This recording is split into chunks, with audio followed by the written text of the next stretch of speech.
And this morning, we're going to have an interesting conversation, I believe, with Richard Bell. He has been practicing law in New York for more than 30 years, but he has a lot of experience as far as elections are concerned. He has served with the DNC National Lawyers Council, the Minority Voting Rights Committee. He has also been a poll monitor for both the Obama campaign and the Clinton campaign. So some questions for him surrounding voting issues right now, and we're dealing with some of those. Good morning, Richard. Good to have you on. Good morning. Thanks for inviting me. So, right now we're all talking post office. Can the post office get the job done, the dates, that we have to get our mail-in ballots by and things like that. Talk about that. What's your take on that the whole process of that? Okay, so we're talking post office because there's more people than ever in the country eligible to vote by mail. Now, that's one alternative, of course.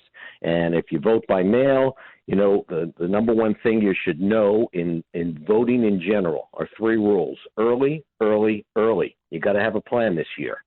So whether you're in Georgia or you're in any other state, you need to go to this nonpartisan website called vote.org because it tells you all the deadlines and all the procedures, so you know.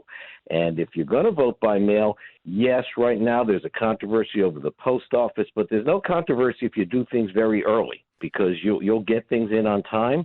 And if you choose to vote in person, go to early voting.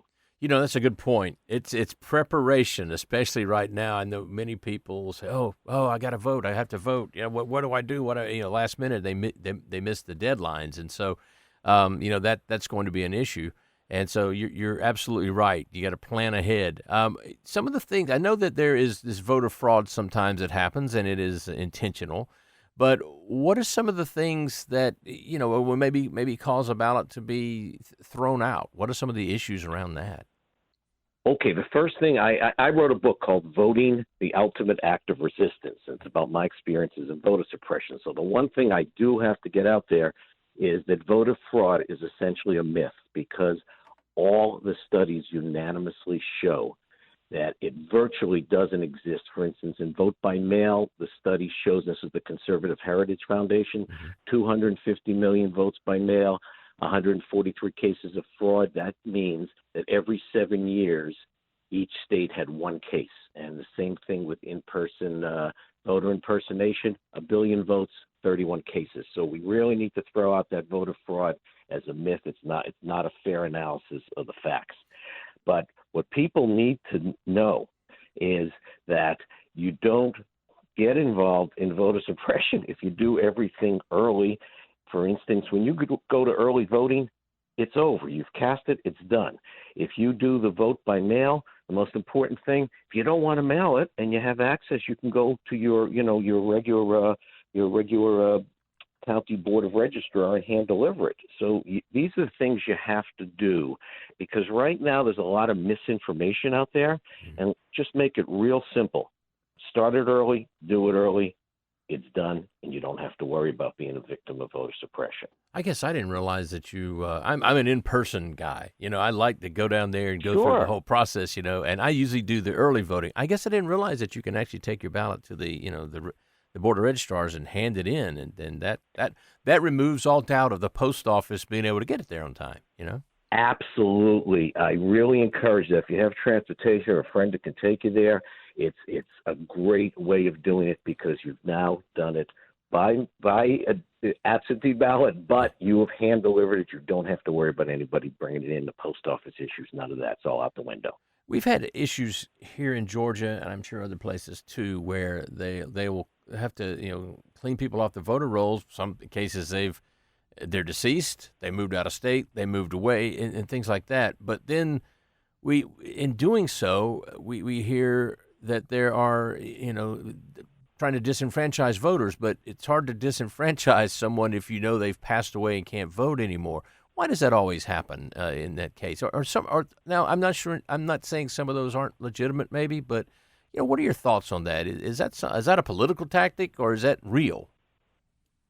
Well, there's a lot of court cases that say it's a political tactic because what happens is it's called cross-check. And what happens is they go through a database and they knock off literally thousands and thousands of people with similar names that are registered in different states. So that's an awful way of doing it. Yeah. In terms of deceased voters, most states, I can't speak for Georgia. I know you guys have had a lot of court cases and a lot of challenges, but I can speak generally that it's a very good job done of checking who's deceased, who's moved. I mean, we do live in a technological age. It is not that hard for the registrars of elections to get that right. Yeah, we also had to change in our voting machines this year too, where we just had it in the primaries. It's mostly debuted then, where you cast your ballot on the electronic machine, and then you get a paper ballot that you out of a printer that you scan through, or you hand to the poll worker on the ballot. So it's actually a paper ballot. Do you think that is more secure than just strictly doing it electronically? Okay, I have been saying for decades, what is wrong with just voting by a paper ballot? Yeah. Well, what is so complicated about it? You fill it out right there. It's sealed. It goes in a box. The people from each party who are the observers see it went in a box, and when it gets counted, everybody sees what it is.